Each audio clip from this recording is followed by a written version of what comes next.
So that's fresh. Tell us about how you got this double mixtape, because that's big. That's a big start. That sounds like you did a double album in mixtape format, and I believe that it had a concept or something, because you're Mr. That's Flipstar, so right. I just assume it was well constructed. Of So why don't you tell us all course. about the journey of creating that project? Yeah, no doubt. So best kept secret, next best thing, right? So best kept secret, it was 13 songs. These were all industry beats. So Nas, Mobb Deep, Jay Z, J Cole, Kendrick. Shit, who else I got on there? Um, so yeah, like it was a lot of them. So it was a lot of like beats from rap artists that I would do my own version on. Souls of Mischief. Woo. Yeah, that's the first one. That's the first song that like if someone actually listens, goes to all right, let me go to the beginning of Mr. Flipstar. The first song that they'll hear is it's the verse that I did on Souls of Mischief. Lyrical warlock, flip out lock MCs like a door lock. And it's this, like it was dope. So there was that. That was my first project. And then the second CD was called Next Best Thing, and these were all MTL producers. So and That's smart as fuck, my guy. yeah, man, and one of the guys from there, um, who he produced, I think it was 13 songs on both albums. He produced, I think, 6 or 7 songs or 8 songs. I don't know. He produced a lot of songs on the album. That's my guy, O Scope the Boy Wonder. O Scope the Boy Wonder is so instrumental to Mr. Flipstar being who he is today because again, he's a producer from Montreal. Well, he's originally from France, but he lives in Montreal now. And he has he's always been by my side. He actually has on every album that I've dropped, he like at least one beat of his is on there, right?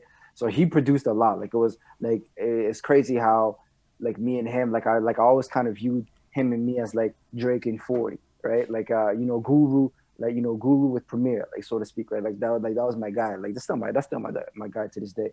But so the concept was best kept secret, next best thing, and then both were 13 songs. It was 26 songs in total because I'm born on June 26th and my daughter's born on October 26th.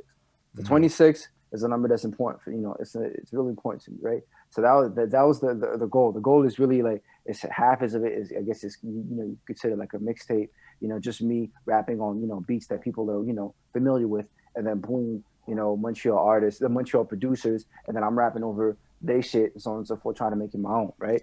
So yeah, no, like that. It was a fun time. It was a lot of self discovery for me, as far as what type of artist do I want to be.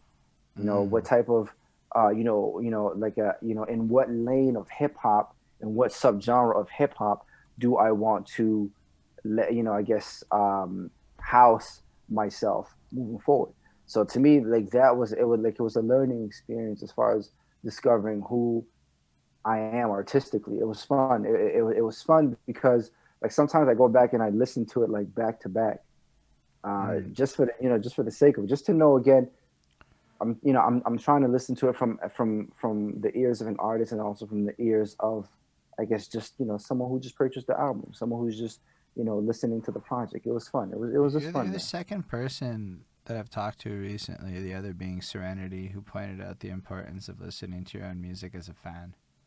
And that's something I actually forgot about along my own journey. So I think it's really fucking cool that like you brought that up as like considering the level of artistry you bring to the table. And I wonder how important that is for a lot of us to just sit there and consume our own music without the lens of creating it.